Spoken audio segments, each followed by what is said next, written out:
Close your eyes for a moment and imagine nothing. Not darkness, not emptiness, just nothing. That's hard to do, isn't it? Our minds always fill the space with something, a color, a feeling, a thought. But there was a time before time when nothing existed. No stars, no earth, no you, no me, just pure, complete silence. But here's the strange part. That silence wasn't empty. It was full of something we can't quite name, full of potential, full of waiting, like the moment right before thunder cracks across the sky. That tension, that feeling that something huge is about to happen. Before the Bible told its story, before anyone spoke Hebrew or wrote about God creating light, there was another story, an older story, a story written on clay tablets in a language most people have never heard of. These tablets were buried under the desert sand for thousands of years, and when people finally dug them up and read what was written there, everything changed. These weren't just old stories. They were descriptions of the beginning, the real beginning. And they told a different tale than the one we learned in Sunday school. The tablets came from Sumeria, one of the oldest civilizations on Earth. These people lived over 5,000 years ago, in the land between two great rivers. They built cities when most humans still lived in small villages. They created writing when others were still drawing pictures on cave walls. And they wrote about the beginning of everything. According to these ancient tablets, the universe didn't start with a command from God. It started with a sound, a vibration, a cosmic hum that made emptiness dance and turn into something real. There was no single creator standing alone in the void. Instead, there was an essence without a face, a force without a name, something that released the first frequency into nothingness. That frequency created the first split, the first division, heaven and earth, light and shadow, order and chaos. But all of this happened before the God we know from the Bible was even mentioned. The tablets describe two powerful forces at the beginning, one called Apsu, representing the sweet waters of creation, the other called Tiamat, representing the salty, chaotic ocean of possibility. These weren't exactly gods as we think of them. They were more like living energies. They didn't create the universe by planning it out like an architect. They gave birth to it. They pushed it out from themselves like a mother gives birth to a child. Think about that for a second. The universe wasn't commanded into existence. It was born. It came from something older, something that already existed in that silent space before time began. This changes everything we thought we knew. Genesis tells us God created the world from nothing. But what if that nothing was already filled with something? Something ancient. Something that moved and breathed and waited. Something that existed before any god spoke its first word. The Sumerian tablets don't say creation was wrong. They just point to a different starting line, a deeper root. They suggest that creation wasn't an act of authority. It was a consequence, a result, an explosion of energy that had been building in that silent space forever. And here's where things get really interesting. Why did this older story get forgotten? Why do most people learn about Genesis but never hear about these tablets? Who decided that humanity should only know one version of the beginning? Maybe someone wanted to hide the truth. Maybe the idea that the cosmos was born from an ancient force, not commanded by a single god, felt dangerous. Maybe it still does. If there was something before God, what was it? And is it still out there, watching? Because if the sound of the beginning still echoes through space and time, maybe we can still hear it. Maybe some people already do.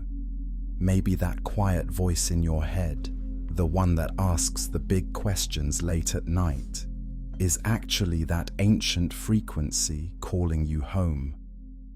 Before we go deeper into this mystery, I want to ask you something. If this story resonates with you, if it makes you curious, hit that subscribe button right now, because we're going on a journey together, a journey into the oldest secrets humanity has ever tried to hide, and you won't want to miss what comes next. Coming up, we're going to talk about the beings who came down from the sky, the ones called the Anunnaki, the ones who shaped human destiny. Were they the same as the gods in the Bible?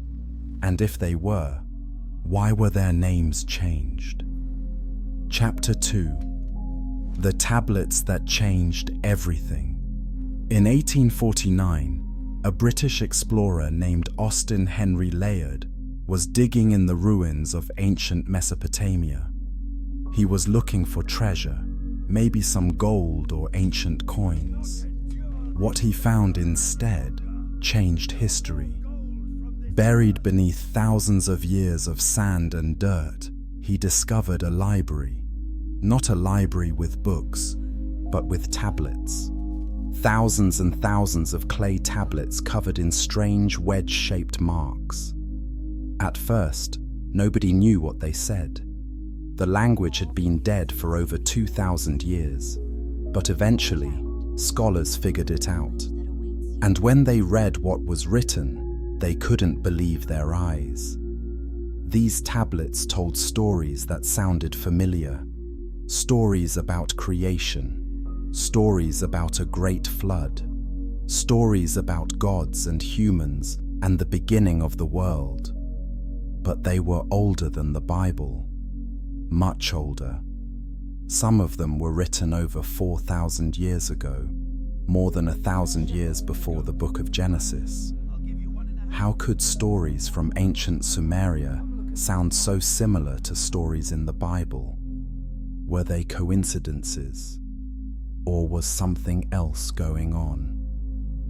The tablets described a civilization that understood things we're only now rediscovering. They knew about astronomy.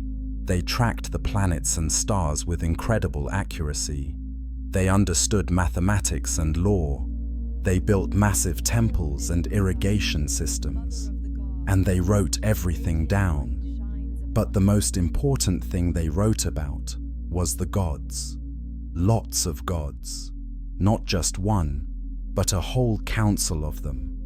These gods had names and personalities. They fought with each other. They made decisions together. They argued about what to do with humanity. And according to the tablets, they came from somewhere beyond the sky. The main gods were called the Anunnaki. The name means those who from heaven came to earth. These weren't imaginary beings in the minds of primitive people.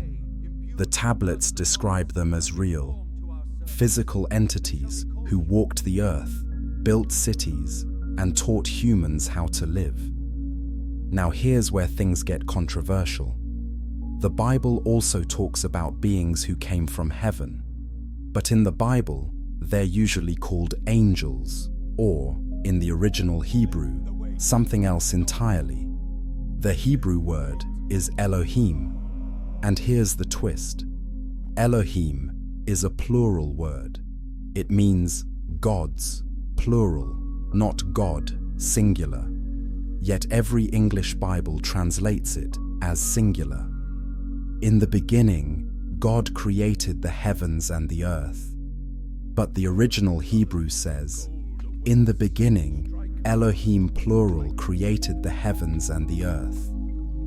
Why would the Bible use a plural word for God? And why do translators hide that fact? Some scholars believe it's just a grammatical quirk, a way ancient Hebrew showed respect. But others think it's evidence of something deeper. Evidence that the Bible originally described multiple divine beings, just like the Sumerian tablets. And over time, those multiple beings got combined into one. If that's true, it means the Anunnaki and the Elohim might be the same beings described in different cultures with different names. Let's talk about the leader of the Anunnaki. His name was Anu. He was the king of the gods, the ruler of heaven. Below him were other powerful gods like Enlil, who controlled the air and wind, and Enki, who ruled the waters and wisdom. These three made most of the important decisions for both heaven and earth. Sound familiar? In the Bible, God is sometimes described as having different aspects or appearing in different forms. The Father, the Son, and the Holy Spirit. 3 in 1. Could this be an echo of the three main Anunnaki gods? The tablets also describe conflicts between the gods. They didn't always agree. Sometimes they argued. Sometimes they fought. And humanity often got caught in the middle of their disputes. This idea makes some people uncomfortable. We like to think of God as perfect and unchanging.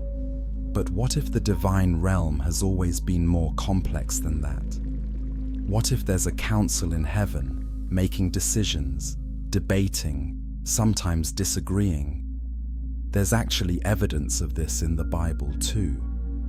In the book of Job, God holds a meeting with the sons of God. Satan shows up at this meeting and has a conversation with God about Job.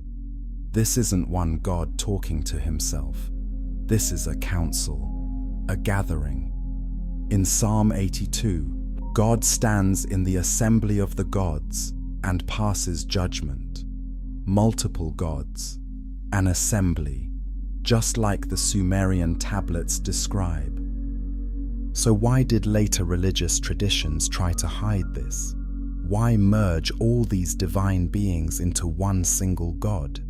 Maybe because the idea of multiple gods felt too pagan, too chaotic. If gods could disagree with each other, which one should humans follow?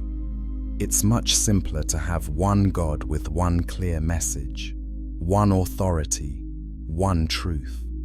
But in simplifying the story, did we lose something important? Did we lose the truth about who these beings really were and what they wanted from humanity? If you're enjoying this journey into ancient mysteries, do me a favor, hit that like button. It helps more people discover these hidden truths. And believe me, what we're about to uncover next will blow your mind. Coming up, we're diving deep into who the Anunnaki really were. What did they look like? What were their powers? And most importantly, what did they want with the humans they created? Chapter 3. The Gods Who Walked Among Us. Imagine looking up at the sky and seeing lights descending from the clouds. Not stars, not planes, something else. Something that defies explanation. The ancient Sumerians described exactly this. They said the Anunnaki came down from the heavens in objects that flew and glowed. These weren't mystical visions. The tablets described them as physical events, real arrivals. The gods didn't just appear in dreams or spiritual experiences. They showed up in person. According to the tablets, the Anunnaki looked like humans, but taller and more powerful. They lived much longer than humans, perhaps thousands of years.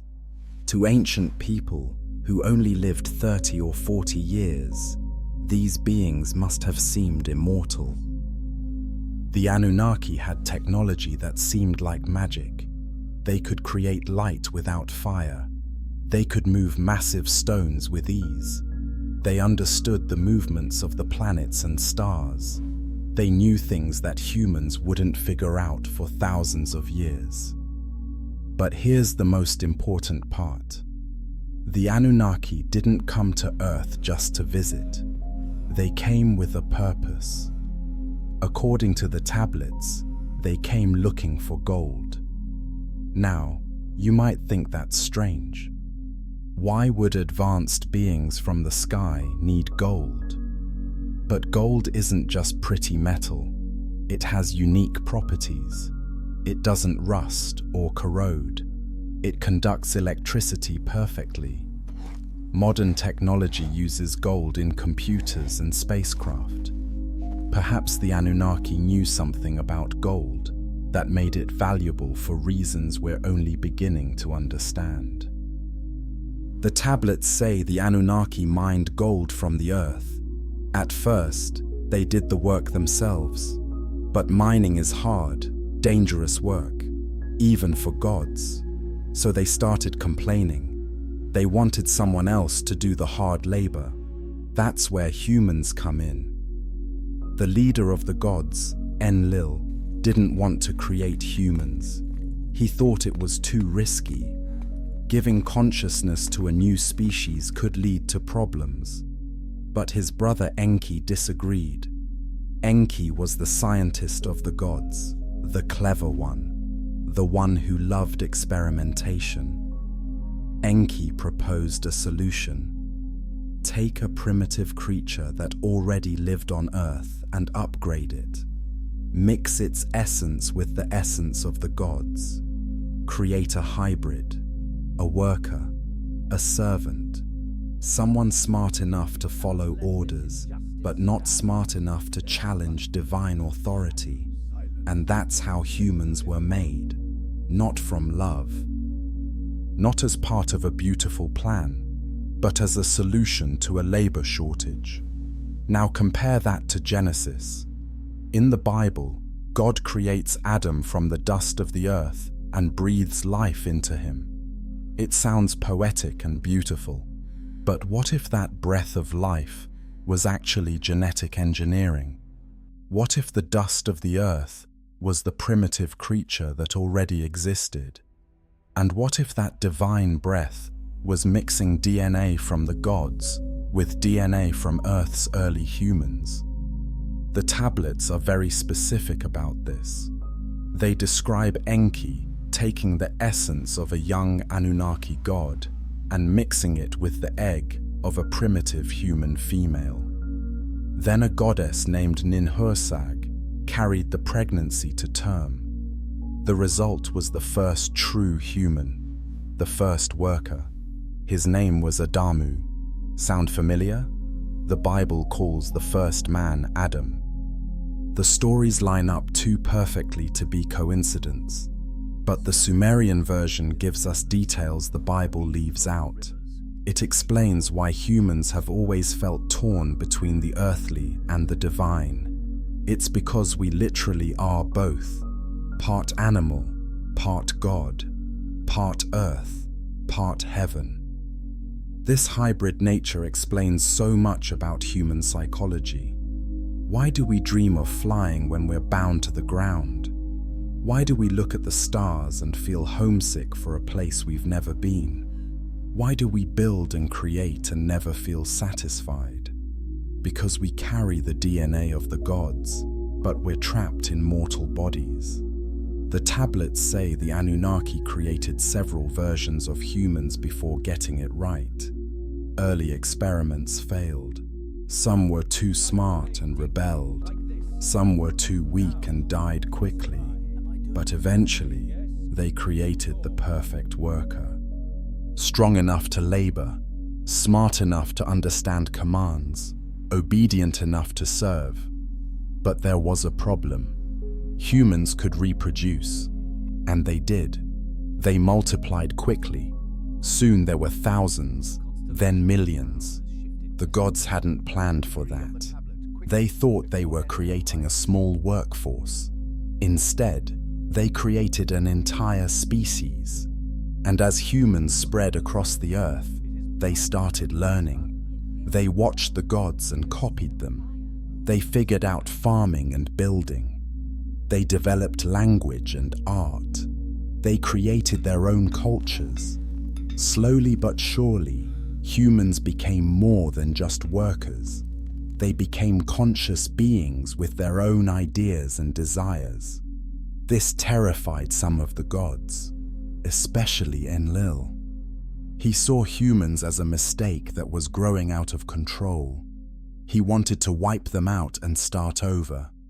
But Enki, who had helped create humans, felt responsible for them. He wanted to protect them.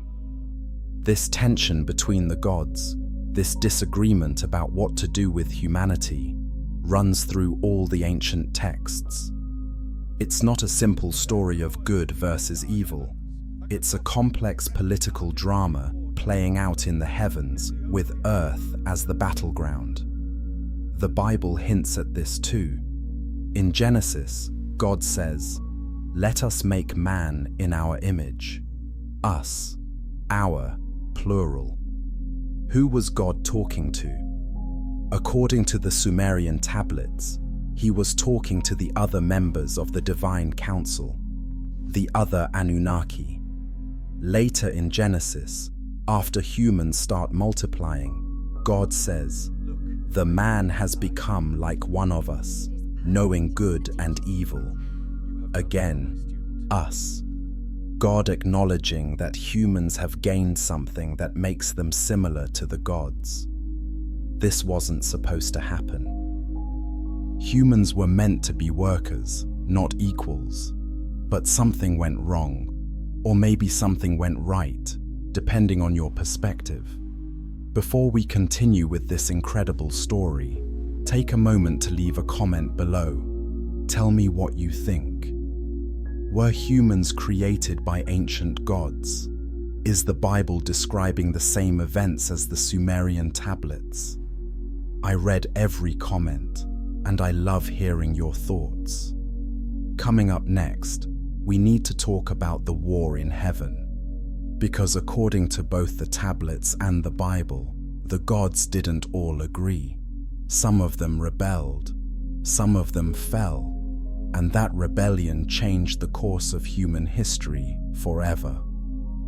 Chapter 4. Heaven's Great War, the conflict nobody talks about. Most people think heaven is peaceful, a place of calm, eternal rest, perfect harmony. But both the Sumerian tablets and the Bible tell a different story. Heaven has seen violence, war, betrayal, and that conflict shaped everything that came after. In Sumerian mythology, there's a story about Tiamat, the ancient mother goddess. She represented the primordial chaos, the salt waters of creation. For a long time, she lived in balance with Apsu, the fresh waters. Together, they gave birth to the first generation of gods. But the younger gods were loud. They celebrated. They argued. They disturbed the ancient silence. Apsu couldn't stand the noise and wanted to destroy them. When Tiamat found out, she was torn. These were her children, but they had disrupted the old order. Enki, clever as always, struck first. He put Apsu into a deep sleep and killed him. This act of violence sent shockwaves through heaven. It was the first murder among the gods, and it meant the peaceful beginning was over. Tiamat raged with grief. She created an army of monsters to avenge Apsu: serpents, demons, scorpion men, creatures of nightmare and chaos. She was ready to tear down everything the younger gods had built. The gods needed a champion. They turned to Marduk, a young, powerful deity. He agreed to fight Tiamat, but only if they made him king of all gods afterward. They agreed. They were desperate. The battle was epic. Marduk faced Tiamat with weapons of wind and lightning. When Tiamat opened her mouth to swallow him, he shot an arrow down her throat and split her in two. From her body, he created the heavens and the earth. Order came from chaos, structure from destruction, but at a terrible cost. This story tells us something profound. Creation wasn't peaceful. It required violence. It required the death of the old to make way for the new. The world we live in is built on the corpse of an ancient goddess. Now, the Bible doesn't tell the story quite so graphically, but it contains echoes of the same event. In Job and Psalms, there are references to God defeating a sea monster called Leviathan. "You crushed the heads of Leviathan," Psalm 74 says. Isaiah speaks of the dragon that is in the sea. This isn't just poetry. These are fragments of an older story, a story about God battling chaos to create order. The same story the Sumerians told about Marduk and Tiamat. But there's another war in heaven that gets more attention, especially in Christian tradition: the war between God and Lucifer.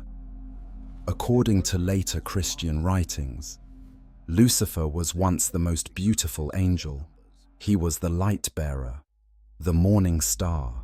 He stood closest to God's throne, but pride corrupted him. He wanted to be equal to God, so he gathered a third of heaven's angels and rebelled.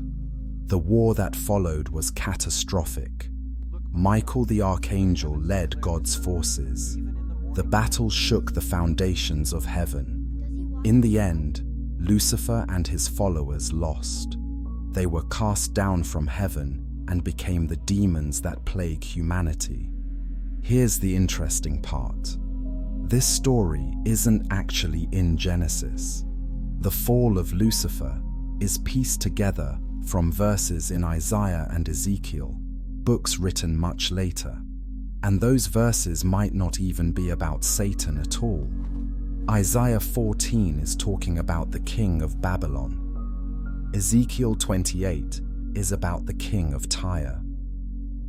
Later traditions interpreted these passages as describing Satan's fall, but that might not have been the original meaning. So where does the story of the rebellion in heaven really come from?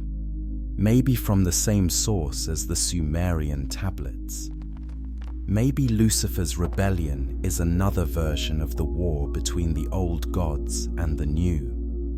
Maybe the serpents and demons that Tiamat created were the original fallen angels.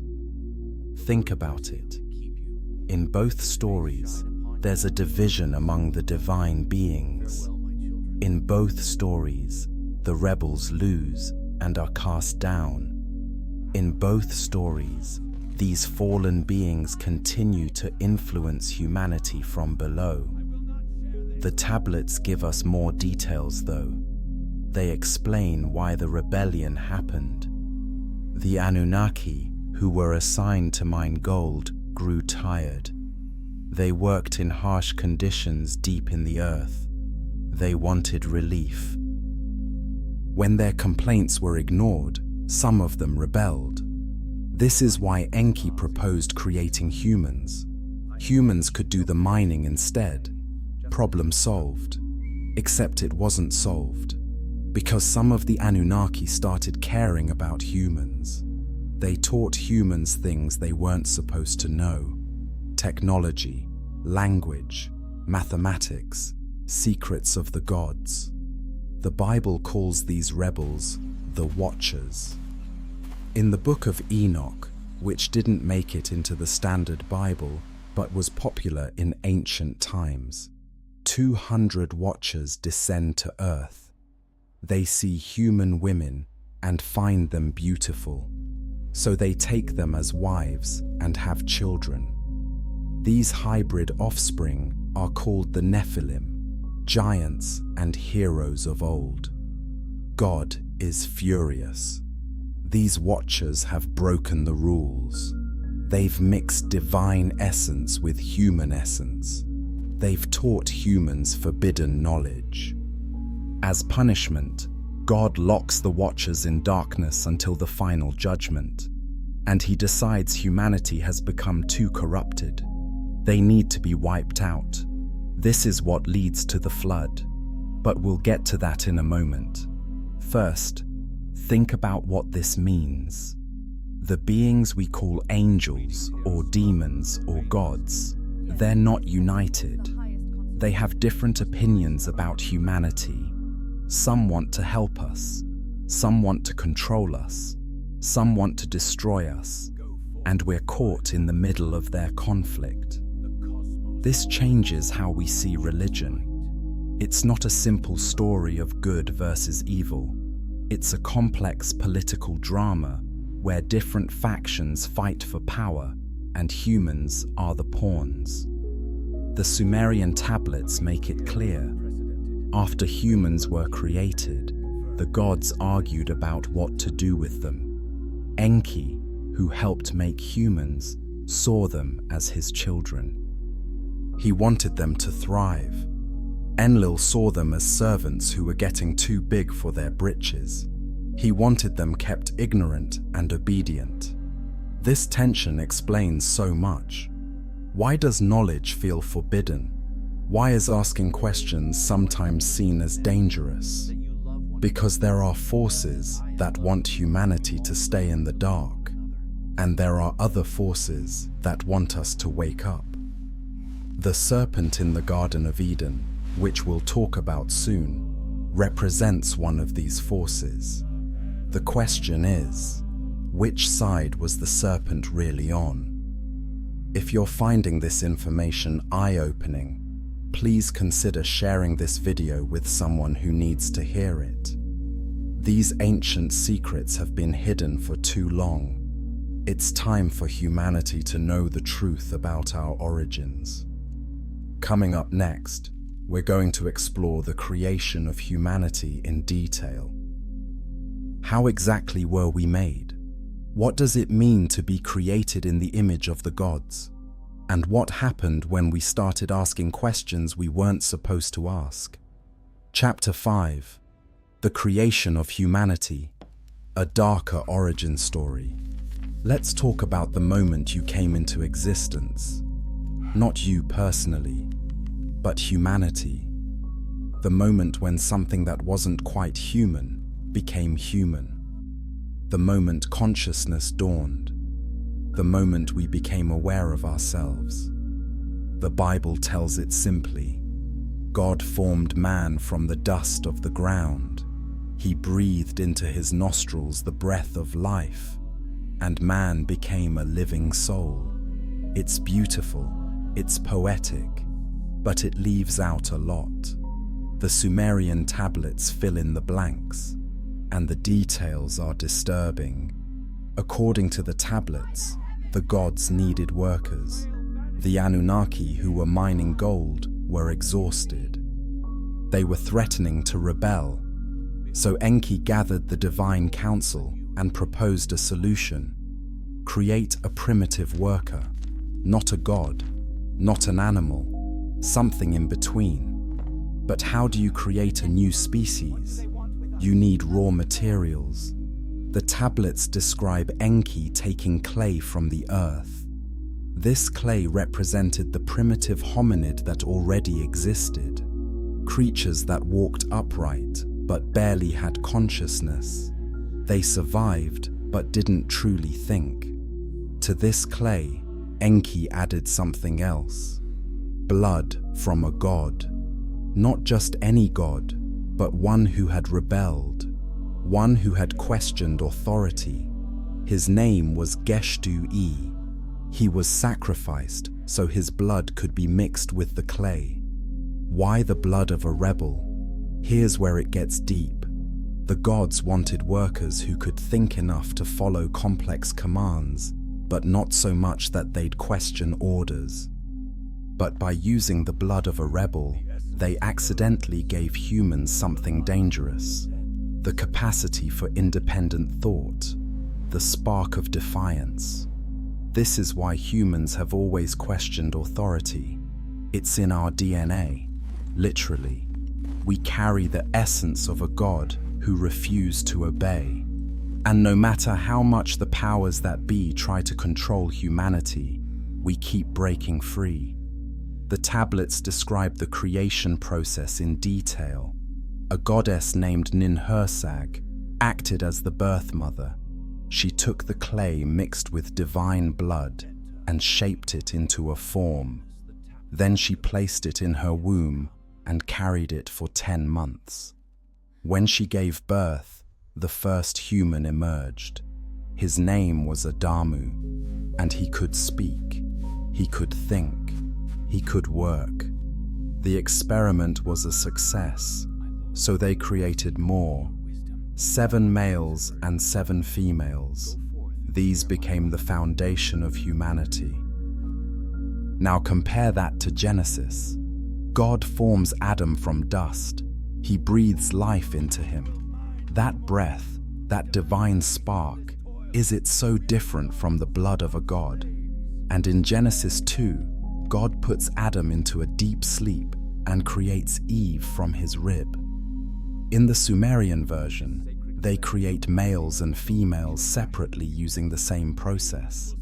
But here's something most people miss. The Bible actually has 2 different creation stories. In Genesis 1, God creates humans, male and female, at the same time. In the image of God, he created them. Male and female, he created them. But in Genesis 2, Adam is created first, then Eve later from his rib. Why 2 different versions? Maybe because the Bible is combining 2 separate traditions. One where humans are created as a pair, just like the Sumerian tablets describe, and another where woman comes from man, giving men authority over women. This second version served the patriarchal societies that dominated the ancient world. But the Sumerian tablets don't give men authority over women. They say both were created equal, from the same process, by the same gods. Let's talk about what it means to be created in the image of the gods. Genesis says, "Let us make man in our image, according to our likeness." Image and likeness. 2 different words, maybe 2 different things. Image could mean physical appearance. The gods looked like humans, or humans looked like the gods. But likeness might mean something deeper. The capacity for consciousness, for creativity, for choice. When you create art, you're acting like a god. When you build something new, you're imitating the creators. When you ask questions about existence, you're using the divine spark within you. That's what it means to be made in the image of God. But there's a catch. The gods didn't want humans to have too much power. They wanted workers, not equals. So they limited us. They made us mortal. They gave us bodies that age and die. They made sure we'd never be strong enough or smart enough or long-lived enough to challenge them. Except they made one mistake. They gave us the ability to reproduce, and they gave us curiosity. Humans multiplied. We spread across the earth. We built communities. We developed language and culture. And slowly, we started figuring things out. We learned by watching the gods. We copied their technology. We asked questions. Some of the Anunnaki liked this. They were proud of us. They wanted to teach us more. But others, especially Enlil, saw humanity as a growing threat. He wanted to keep us ignorant. He wanted to maintain the boundary between human and divine. This creates a pattern that repeats throughout history. There are forces that want humanity to evolve and awaken. And there are forces that want us to stay asleep and obedient. This battle continues to this day. Think about modern society. We have access to more information than ever before, but we're also bombarded with distractions, entertainment, news designed to scare us, social media that keeps us divided. It's as if something is still trying to keep us from reaching our full potential. The ancient tablets warn us about this. They tell us that when humans get too close to divine knowledge, something always happens to push us back down. A catastrophe, a war, a collapse of civilization. It's happened before. Multiple times, and it could happen again. But the tablets also give us hope. They tell us that the spark within us can't be extinguished. No matter how many times they try to reset humanity, we come back, we rebuild, we remember, and slowly but surely, we're waking up. Right now, take a moment to hit that subscribe button if you haven't already, because what I'm about to tell you next is something they definitely don't teach in church. We're going to talk about the Garden of Eden and a much older garden that existed before it, a place where humans and gods walked together before everything went wrong. Chapter 6. Two gardens, one forgotten truth. Everyone knows about the Garden of Eden, a paradise where Adam and Eve lived in innocence, a place with no death, no suffering, no shame, just peace and abundance. Until they ate from the forbidden tree and everything fell apart.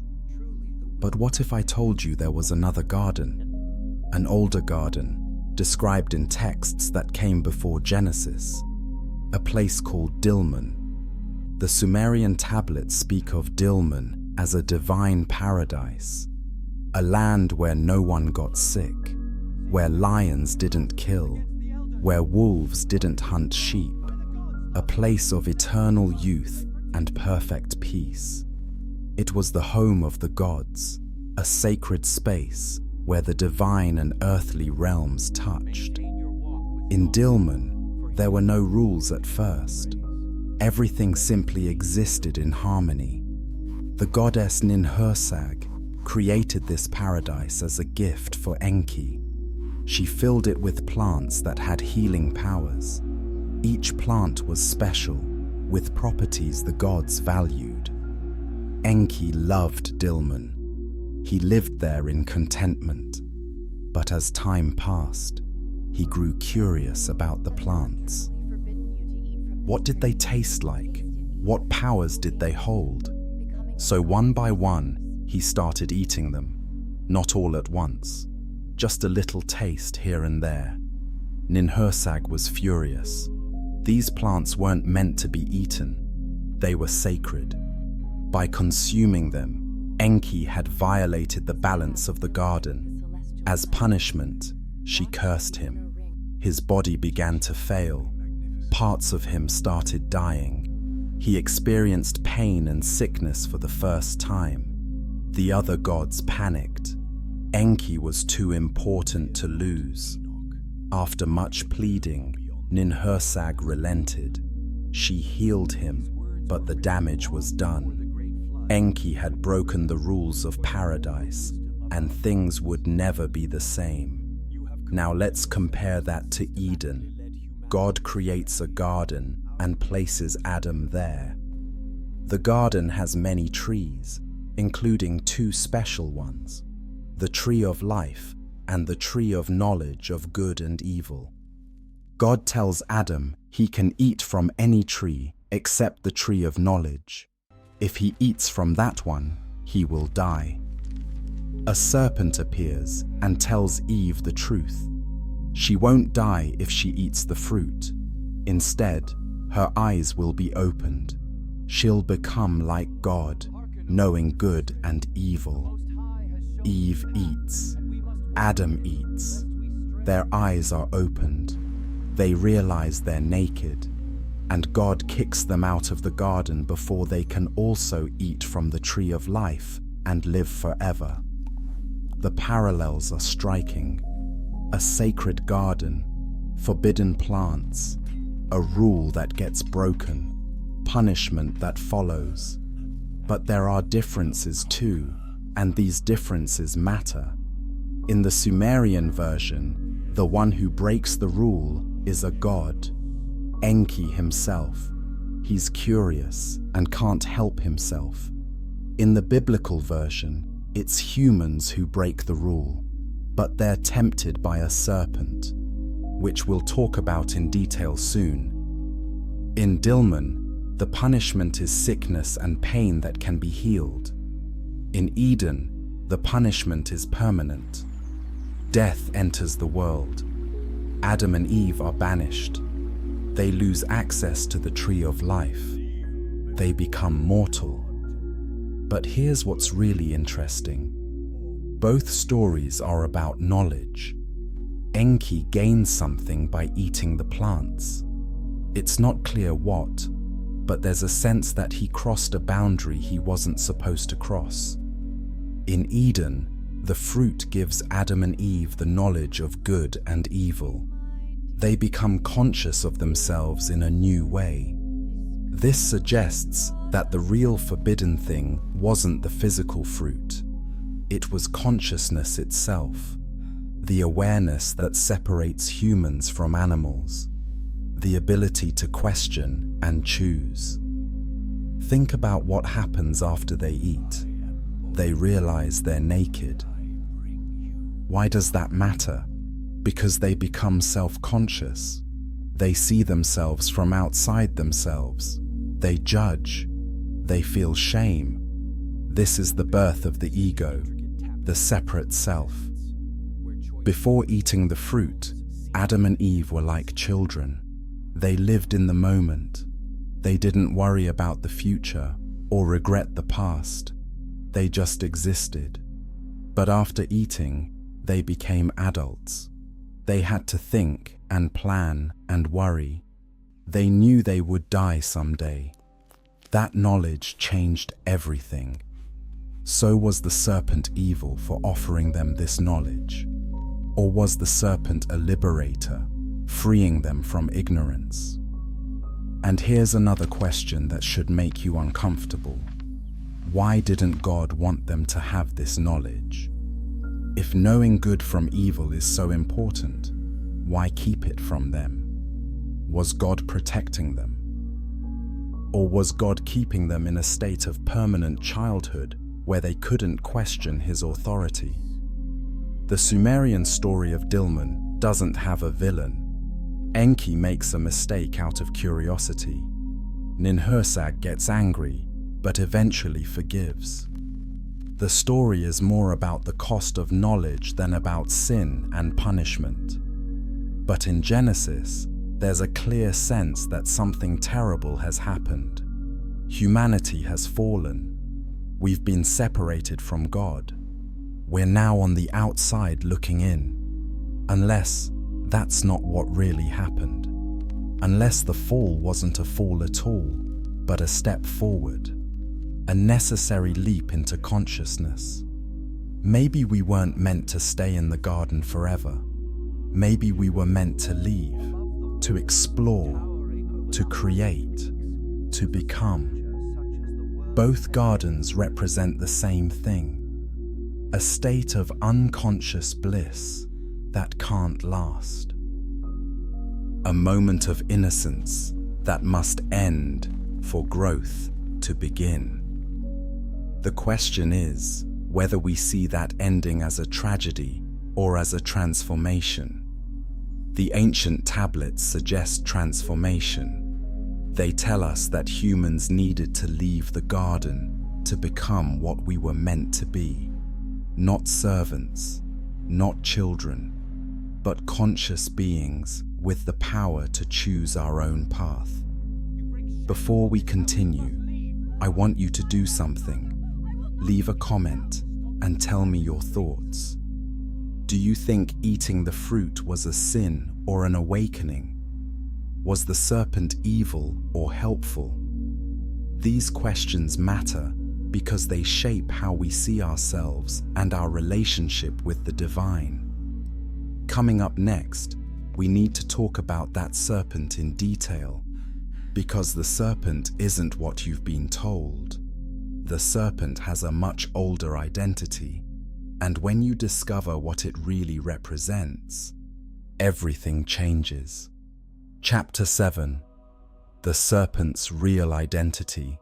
The serpent is the most misunderstood character in the Bible. We've been taught that it's Satan, the devil in disguise, the enemy of God who tricks humanity into sin. But here's the shocking truth.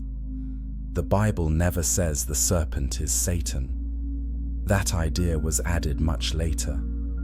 In Genesis, the serpent is just described as more cunning than any beast of the field. It's a creature, not a demon, not an angel. A creature with the ability to speak and reason. So if the serpent isn't Satan, what is it? To answer that, we need to go back to the Sumerian tablets. In Sumerian mythology, the serpent is a symbol of wisdom and healing. It represents the god Enki, the one who created humans. Enki is often shown with serpents wrapped around his staff, two serpents intertwined. This symbol, called the caduceus, is still used in medicine today.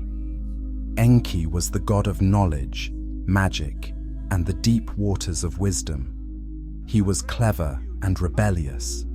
He often went against the other gods to help humanity. When Enlil wanted to destroy humans in the flood, it was Enki who warned Noah. When humans needed knowledge to survive, Enki gave it to them. The serpent in Eden acts exactly like Enki. It tells Eve the truth about the fruit. It says her eyes will be opened and she'll become like God. And that's exactly what happens.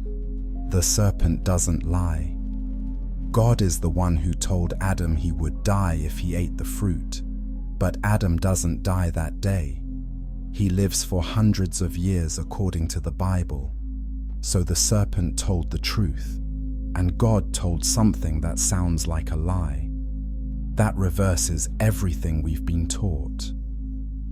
What if the serpent in Eden was actually a representation of Enki? What if it was offering humans the same gift Enki always gave, knowledge and consciousness? What if the serpent wasn't the villain of the story, but the hero? This idea is uncomfortable for a lot of people.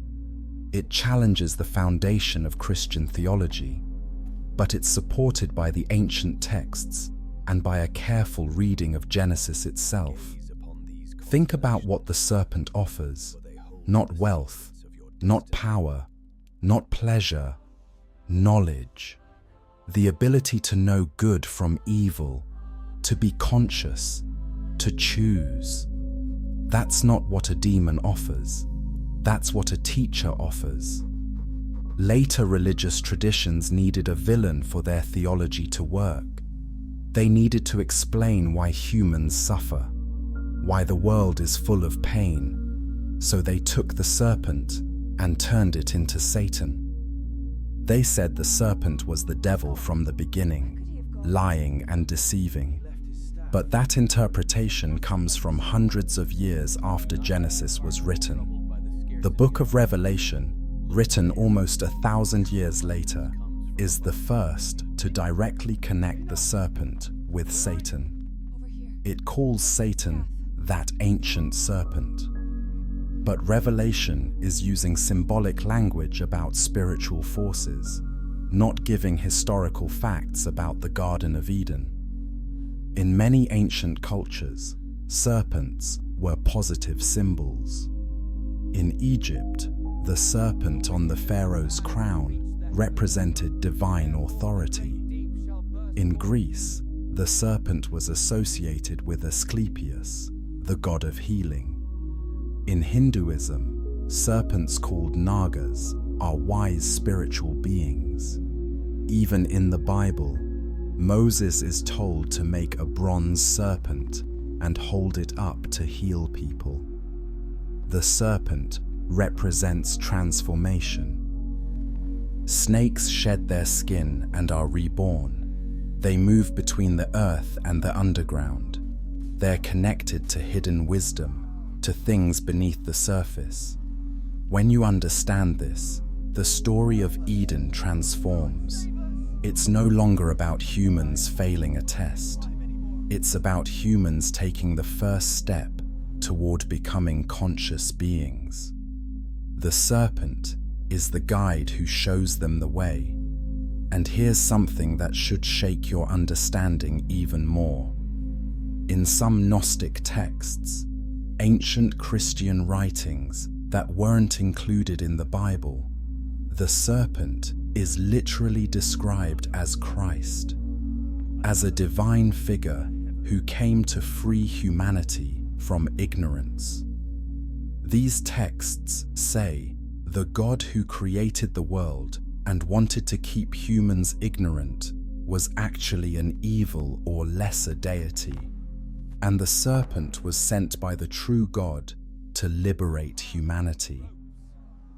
That's a radical reversal of the traditional story, but it makes sense when you look at the evidence. The serpent tells the truth. The serpent offers knowledge. The serpent wants humans to be more than they are. If Enki from the Sumerian tablets and the serpent from Genesis are the same force, it means humanity has always had a divine sponsor, a God who's on our side, a power that wants us to grow and evolve, even when other powers want to keep us small. This doesn't mean we should worship serpents or reject the Bible. It means we should read these ancient texts with deeper eyes. We should ask questions. We should look for the hidden layers of meaning. The serpent in Eden wasn't trying to destroy humanity. It was trying to wake us up. And that same force is still active today, calling us to question, to learn, to grow, to become more than we were yesterday.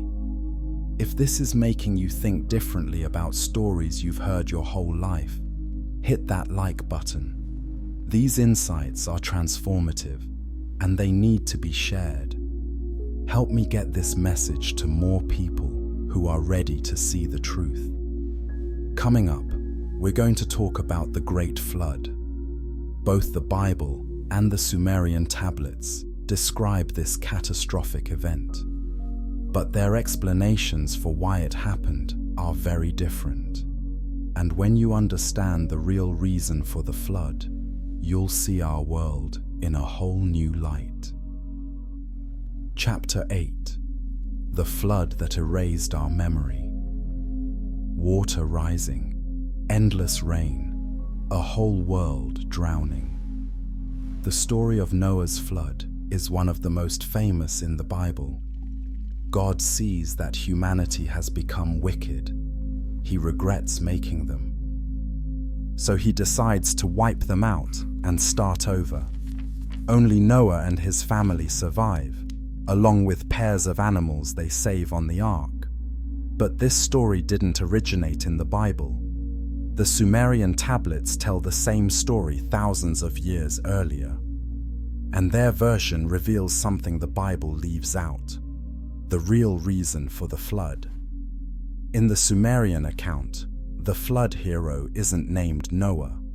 He's called Ziusudra, or in the later Babylonian version, Utnapishtim. But the story is almost identical. The gods decide to destroy humanity with a flood. One god warns the flood hero in advance. He builds a massive boat. He saves his family and animals. After the flood, he makes a sacrifice, and the gods are pleased. The details match so closely that most scholars agree the biblical flood story was adapted from these earlier Mesopotamian accounts. But the Sumerian version tells us why the gods sent the flood, and it's not because humans were evil. According to the tablets, humans had multiplied too much. We were too loud. We disturbed the gods' rest. Enlil, the stern god who had never liked humans, convinced the divine council to destroy humanity simply because we were annoying. But there's a deeper reason hinted at in the texts. Humans were learning too much. We were advancing too quickly. Some of the rebel gods, the Watchers, had been teaching us secrets: how to work metal, how to make weapons, how to use magic, how to read the stars. Humans were becoming too powerful, too independent. The flood wasn't about punishing wickedness. It was about resetting humanity, wiping out our progress, erasing our memory, starting over with a clean slate so we'd forget what we'd learned. Think about that for a moment. Every advanced civilization that might have existed before the flood was destroyed. All their knowledge, their technology, their spiritual understanding washed away. Only a handful of people survived, and they had to rebuild from almost nothing. This is why ancient cultures around the world have stories of a golden age that came before, a time when humans lived longer, knew more, had abilities we've lost. The flood marks the end of that age, the beginning of our amnesia. The Bible hints at this too. Before the flood, people lived for hundreds of years. Adam lived 930 years. Methuselah lived 969 years. But after the flood, human lifespans dropped dramatically. By the time you get to Moses, people live only 120 years at most. What changed? Did our DNA get damaged? Did we lose access to something that kept us healthy? The tablets suggest that before the flood, humans had more contact with the gods. We learned directly from them. But after the flood, the gods withdrew. They put more distance between themselves and humanity. They made it harder for us to reach them. Except one god didn't follow the program. Enki, again. He was the one who warned Ziusudra about the flood. He told him to build the ark. He made sure humanity survived. Even when the other gods wanted us wiped out completely, Enki saved a remnant. This pattern repeats. Every time the powers above try to destroy or limit humanity, there's a force that intervenes to save us. A rebel god, a serpent, a whisper of forbidden knowledge, something that wants us to survive and thrive. After the flood, when Enlil discovered that humans had survived, he was furious. But Enki convinced him that it was fate, that the gods needed humans. So Enlil agreed to let humanity continue, but with limitations: shorter lives, harder work, more suffering. We could exist, but we'd never again reach the heights we'd achieved before. The Bible describes it differently. God makes a covenant with Noah. He promises never to flood the earth again. He puts a rainbow in the sky as a sign. But he also establishes new rules. Humans can now eat meat, which wasn't allowed before. The fear of humans is placed in all animals, and God says that whoever sheds human blood will have their blood shed in return. These aren't just nice religious ideas. They're describing a reset of the human condition, new rules for a new age. A post-flood world where things are harder and humans are more limited than before. Here's what really matters. The flood is presented as a one-time event. But what if it's not?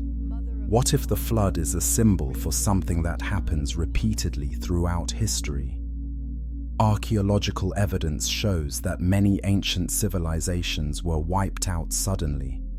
Advanced cultures that disappeared almost overnight. The Indus Valley Civilization, the Minoans, the Mycenaeans. Later, the Library of Alexandria burned, destroying countless ancient texts. The Roman Empire fell, plunging Europe into the Dark Ages. Every time humanity climbs too high, something knocks us back down. A catastrophe, a war, a collapse. Our knowledge is lost. Our progress is erased. We have to start over. Some people believe this is natural. The rise and fall of civilizations is just how history works. But others believe it's deliberate, that there are forces, either divine or earthly, that don't want humanity to reach its full potential, that want to keep us in a state of controlled limitation. The ancient tablets warn us about this cycle. They tell us that knowledge is the key. Not just technical knowledge, but spiritual knowledge. Understanding who we are, where we came from, what we're capable of. That's the knowledge that threatens the old order. That's the knowledge they try to erase every time we get too close. But here's the hope. Every time they flood us, literally or metaphorically, some knowledge survives. Some people remember. Some truth gets passed down in myths and stories and symbols, and slowly we're piecing it back together. Right now, hit that subscribe button if you're ready to be part of this awakening, because we're not just talking about ancient history, we're talking about today, about who controls information, about what we're allowed to know, about what they don't want us to discover. Coming up next, we're going to talk about something that sounds like science fiction, but might be the most important revelation of all. The ancient tablets speak of a book where everything is written, past, present, and future. The gods consult this book to make decisions about reality. And the question is, does that book still exist? And can humans access it? Chapter 9. The Book That Contains Tomorrow. Imagine if you could read a book that contained everything that will ever happen. Every choice you'll make, every person you'll meet, every moment of joy and pain. Would you want to know, or would knowing take away your freedom? The Sumerian tablets describe exactly such a book. They call it the Tablet of Destinies. It's not a metaphor. According to the texts, it's a real object kept in the heavens. The gods write on it and consult it. Whoever possesses it has power over fate itself. In Sumerian mythology, the Tablet of Destinies originally belonged to Enlil, the stern god who often opposed humanity. It gave him authority to decree what would happen in both heaven and earth. But at one point, a rebellious god named Anzu stole the tablet. With it, he challenged Enlil's authority and had to be defeated in battle to return cosmic order. This tells us something important. the future isn't completely fixed. If the tablet can be stolen and rewritten, then destiny can be changed. The question is, who has the power to change it? The Bible contains echoes of this same concept. In Exodus, God tells Moses that he has a book where he writes the names of the righteous. Whoever has sinned against me, I will blot out of my book. In Psalms, David says, "Your eyes saw my unformed body. All the days ordained for me were written in your book before one of them came to be." The most detailed description comes in Revelation. John sees a book sealed with 7 seals. No one in heaven or earth is worthy to open it except the Lamb, which represents Christ. When the seals are broken, the events written in the book begin to unfold. Plagues, war, judgment, the end of the age. So both ancient Sumerian and biblical traditions agree. There's a divine record, a script, a plan, and everything that happens is somehow written in it. This creates a huge philosophical problem. If everything is written, do we have free will? Are we just acting out a script written before we were born? Or can we change the script? Different religious traditions have different answers. Some say everything is predestined. God knows all and controls all. Our lives are like watching a movie that's already been filmed. We might feel like we're making choices, but really, we're just playing our predetermined part. Others say we have complete free will. The book records possibilities, not certainties. Or the book records what will happen based on the choices we freely make, but it doesn't force those choices. The Sumerian tablets suggest something in between. The book contains the plans of the gods, the structures they've put in place, the cycles they want to see repeated. But humans, with our divine spark, can push against those plans.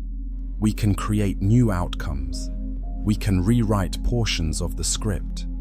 That's why the gods are sometimes surprised in the myths. That's why they have to adjust their plans. Humans keep doing unexpected things. We're not completely predictable. We have the chaos of that rebel god's blood in our veins. Here's where it gets really interesting. What if accessing that book is possible?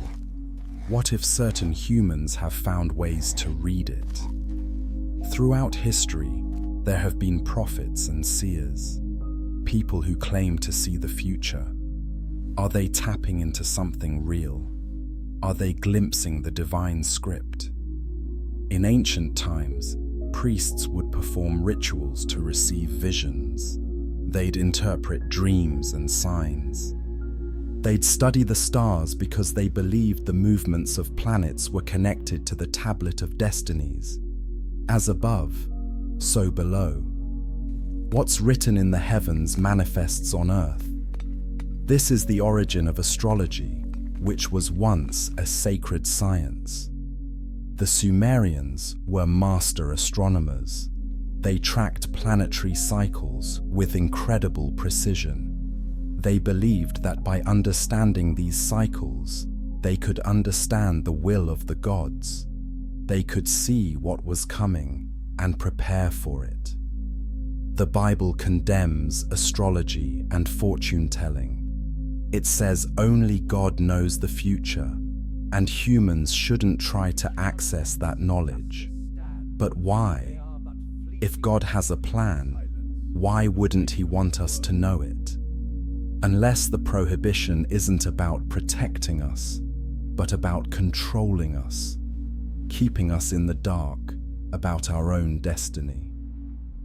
Some mystical traditions teach that every human has access to the book in a way. It's called the Akashic Records. a cosmic library where everything that has ever happened and will ever happen is stored. Advanced souls can learn to access these records through meditation and spiritual practice. They can see past lives, understand their purpose, glimpse possible futures. If this sounds far-fetched, consider this. Quantum physics is discovering that time might not work the way we think. Past, present, and future might all exist simultaneously. Information might not be bound by time. In that case, the Tablet of Destinies isn't a book in heaven. It's the information field of the universe itself. And consciousness might be the key to accessing it. Carl Jung talked about the collective unconscious, a shared pool of human knowledge and archetypes that we all tap into. What if that's another way of describing the divine book? What if the symbols and stories that appear across all cultures are fragments of the original script, encoded in our spiritual DNA? The ancient tablets suggest that before the flood, humans had clearer access to this knowledge. We could read the script. We knew our place in the cosmic story. But the flood was meant to make us forget, to cut us off from that source. Yet even after the flood, some knowledge remained. Mystery schools preserved it.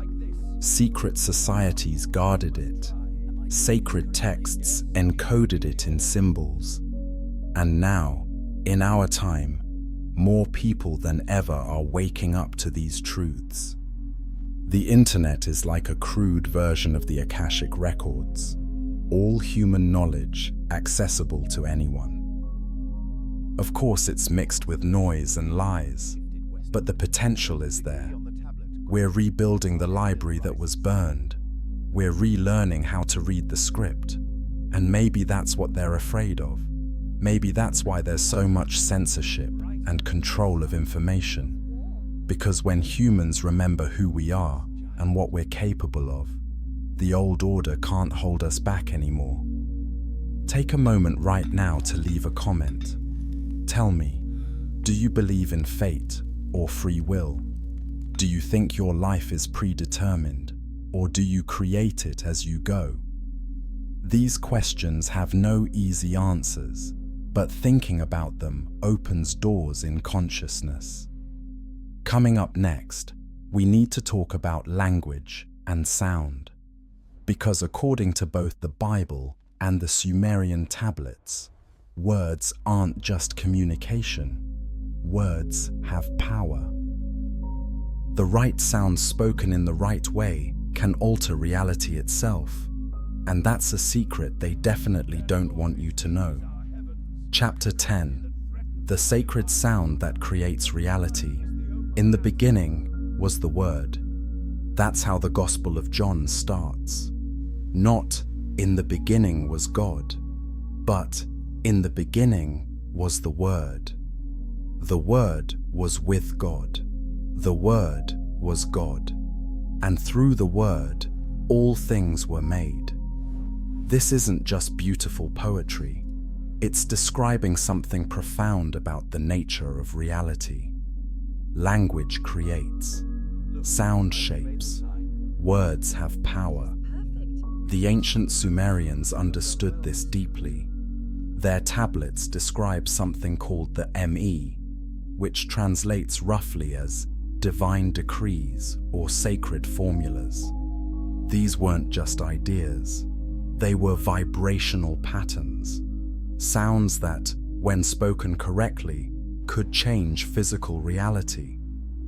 Enki, the god of wisdom, was the master of the Me. He possessed the sacred words that governed everything from kingship to agriculture to writing itself.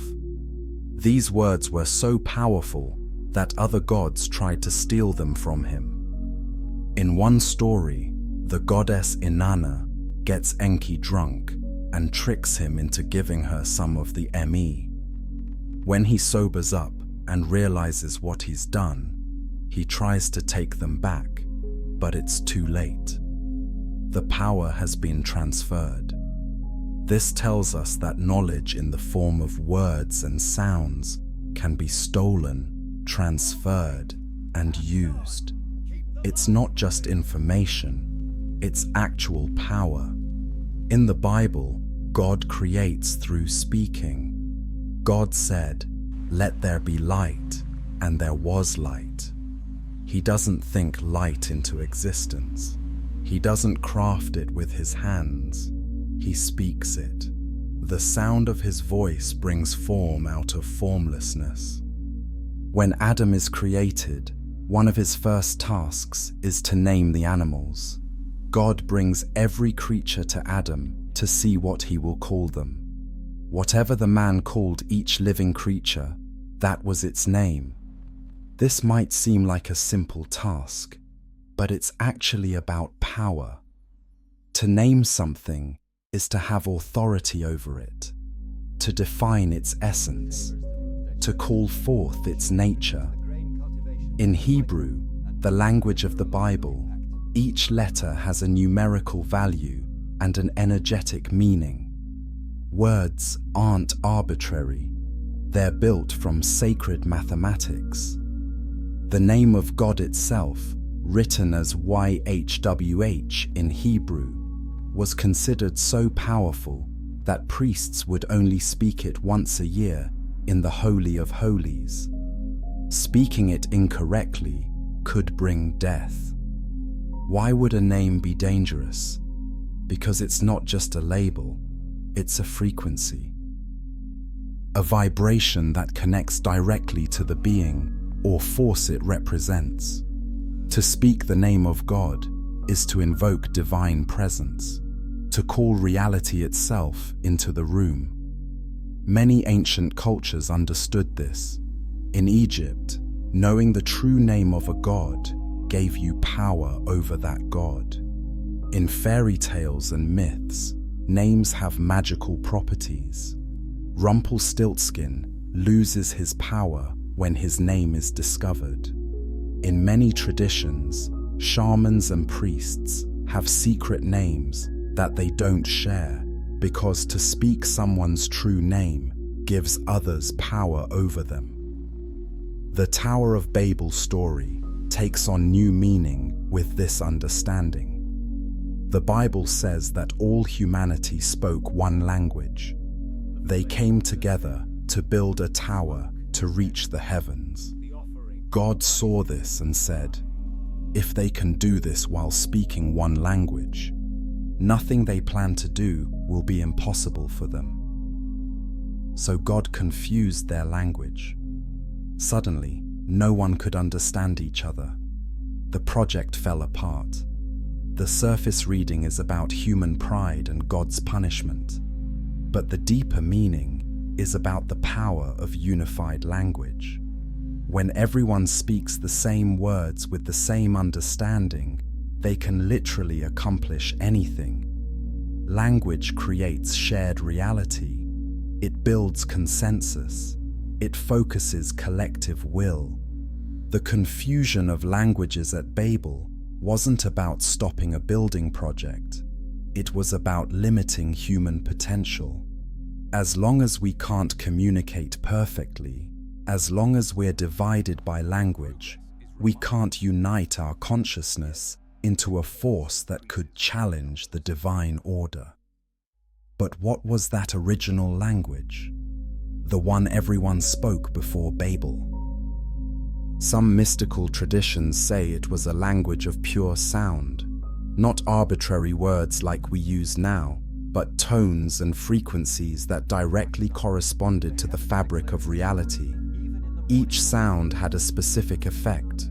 There was a sound for growth and a sound for decay, a sound for love and a sound for fear, a sound for opening and a sound for closing. If you knew this language, you could speak reality into the shape you desired. You could heal with your voice. You could create with your words. You could literally speak truth, and it would manifest. Fragments of this original language might still exist. Sanskrit mantras are said to have this quality. Hebrew prayers, especially the sacred names, the Islamic call to prayer, Gregorian chants. These aren't just beautiful sounds. They're designed to alter consciousness and reality through specific vibrations. Modern science is starting to catch up. We know sound affects matter. Cymatics experiments show that different frequencies create different patterns in sand and water. The study of bioacoustics reveals that plants grow differently depending on what sounds they're exposed to. Even our DNA responds to certain frequencies. What if the Sumerian gods weren't speaking a normal language? What if they were using sound technology so advanced it seemed like magic? And what if some humans learned that technology? That would explain why, throughout history, ruling powers have controlled language. They've forbidden certain words. They've changed meanings. They've simplified languages to make them less powerful, because language shapes thought, and thought shapes reality. Orwell understood this in 1984 with his concept of newspeak. Limit language, and you limit what people can think. If there's no word for freedom, how can you conceive of being free? But the reverse is also true. Expand language, and you expand possibility. Learn the sacred words, speak them, write them, think them, and you begin to reshape your reality. The tablets tell us that this knowledge was once common. Then it was restricted to priests and kings. Then it was hidden completely, but it was never destroyed. It was encoded in myths, in religious texts, in the structures of ancient buildings, waiting for those with eyes to see and ears to hear. Today, people are rediscovering this power. Affirmations, spoken with intention, change neural pathways and attract circumstances. Singing bowls and frequency healing use sound to treat illness. Binaural beats alter brainwaves and states of consciousness. We're remembering what the ancients knew. Sound creates. Words shape reality. And we all have the power to speak new worlds into being. If this is blowing your mind, hit that like button and share this video with someone who needs to understand the power they have in their own voice. Coming up, we're nearing the end of our journey, but the most important revelation is still ahead. We've talked about gods and tablets and creation, but there's something deeper, something that existed before all of it, a nameless presence that the Sumerians barely mentioned and the Bible conceals behind 1,000 names. The true source, the unknown God. Chapter 11. The God before all gods. Behind every name, there is silence. Behind every face, there is formlessness. Behind every god we worship, there is something older, something that cannot be named or described or contained by any religion. The Sumerians called it An, which simply means sky or heaven, but not the physical sky, the consciousness of sky, the infinite possibility that exists before anything takes form. An is mentioned in the tablets but never fully described. No statues were made, no prayers were offered directly, and simply was. The background against which everything else appeared, the canvas before the paint, the silence before the sound. In Sumerian cosmology, An gave birth to all the other gods. But Anne didn't create them intentionally, the way a craftsman makes something. They emerged from, and the way waves emerge from the ocean. They're distinct, but not separate. Made of the same substance. This is very different from how most people think of God. We imagine God as a being, a person with thoughts and intentions, someone who makes decisions and judges and intervenes. But what if that's not the deepest level? What if the God we pray to is just one face of something infinitely larger? The Bible hints at this mystery. When Moses asks God his name, God's answer is strange. I am who I am. Or in Hebrew, Ehyeh Asher Ehyeh. It's not really a name. It's a refusal to be named. It's like saying, I am existence itself. I am the act of being. You can't pin me down with a word. Later in the Bible, God is described as dwelling in thick darkness, as being hidden, concealed, beyond human understanding. Isaiah says, truly, you are a God who hides himself. The prophets speak of God in clouds and whirlwinds, in fire that doesn't consume, in a still, small voice that's barely audible. This God is not the bearded man on the throne that religious art shows us. This is something else entirely, something that exists beyond our categories of person and thing, beyond existence and non-existence. Many mystics throughout history have touched this truth. They speak of the Godhead beyond God, the formless absolute, the void that is also fullness, the nothing that contains everything. Christian mystic Meister Eckhart said, God is nothing, no thing. God is nothingness. Not meaning God doesn't exist, but meaning God exists before and beyond the level where things have separate existence. In Hinduism, this is Brahman, the ultimate reality that has no attributes, no qualities, no form. Every god and goddess in the Hindu pantheon is just a temporary face Brahman wears to interact with the world. In Buddhism, it's emptiness or shunyata, not a blank void, but the ground of being from which all phenomena arise and into which they dissolve. In Taoism, it's the Tao that cannot be named. The Tao that can be told is not the eternal Tao. The name that can be named is not the eternal name. All these traditions, from all over the world, point to the same thing. Behind the gods we worship, behind the religious doctrines we argue about, there is something that transcends all of it, something that human language and thought cannot capture. And here's the profound part. The ancient tablets suggest that this something isn't separate from us. We're not just creations looking up at the Creator, we are expressions of it. We're waves in the same ocean, sparks from the same fire. When Genesis says humans are made in the image of God, maybe it doesn't mean we look like God.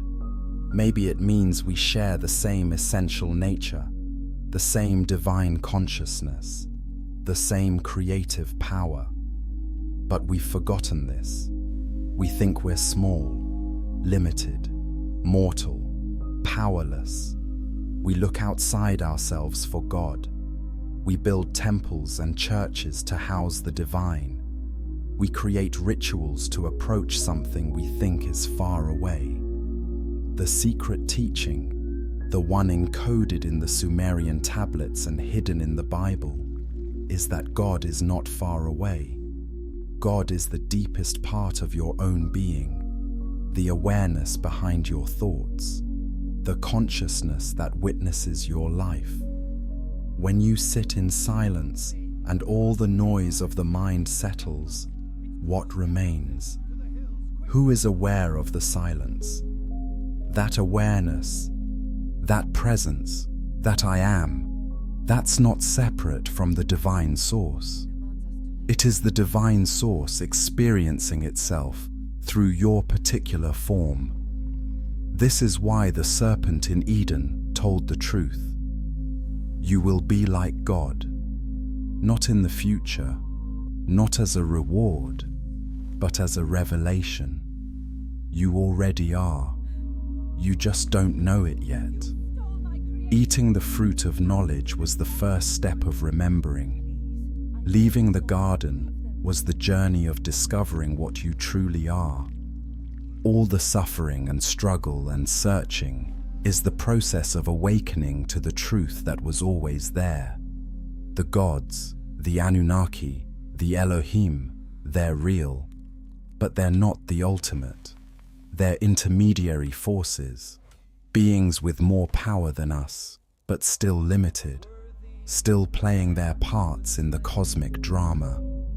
The true God, the the I am, the nameless source, doesn't need worship, doesn't demand obedience, doesn't judge or condemn. It simply is, and we are it experiencing itself in countless forms. This is the teaching that threatens every power structure. If everyone realized they carry the divine within them, how could kings rule? How could priests control? How could anyone claim authority over your soul? This is why the teaching was hidden, why the tablets were buried, why the scriptures were encoded, why mystics who spoke too clearly were persecuted. But the truth cannot be destroyed.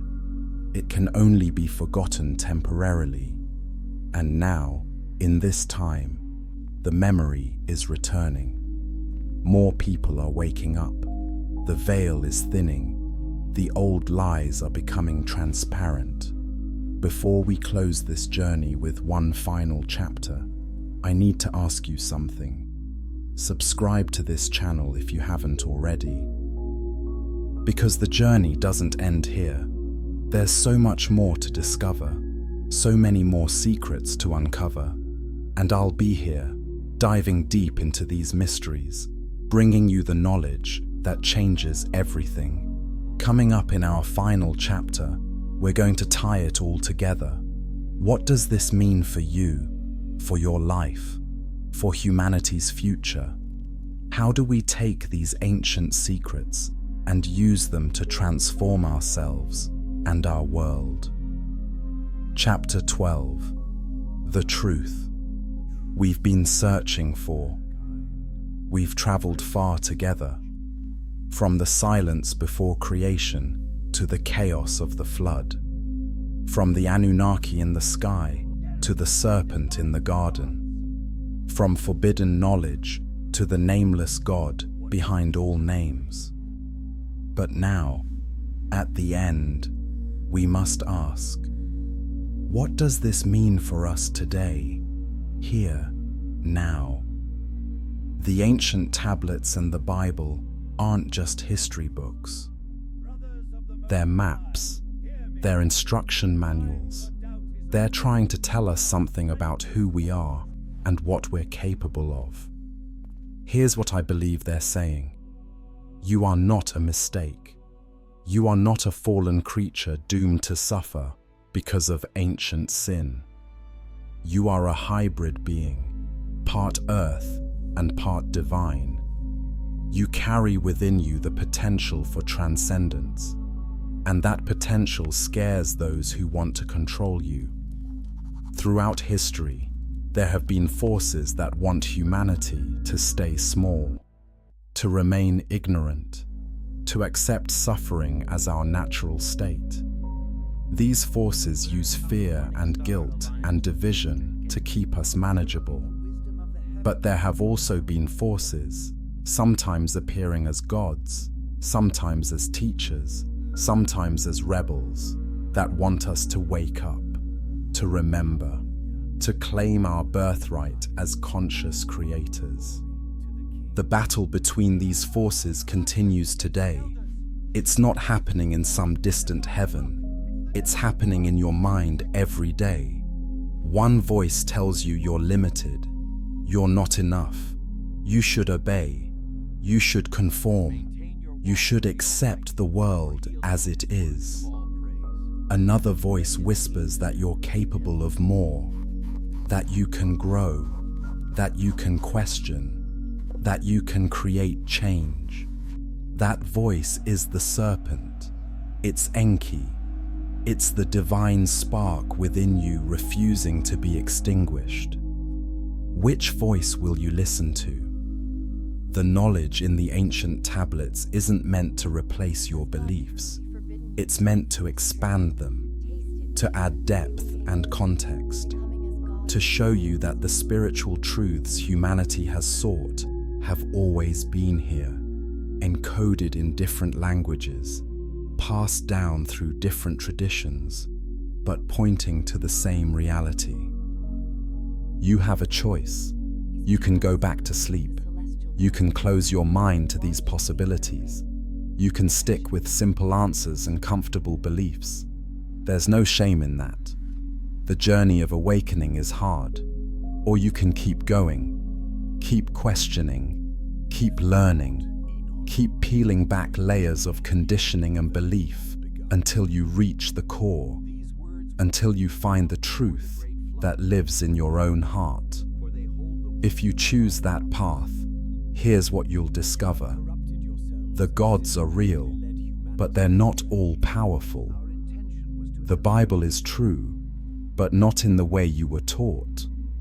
Reality is malleable, but you have to know how to shape it. Your destiny is written, but you can edit the script. You are small, but you're also infinite. These contradictions aren't problems to be solved. They're paradoxes to be lived. The spiritual path isn't about finding final answers. It's about becoming comfortable with mystery. What the Sumerians knew, what the biblical authors hinted at, what mystics throughout history have taught, is that transformation is always available.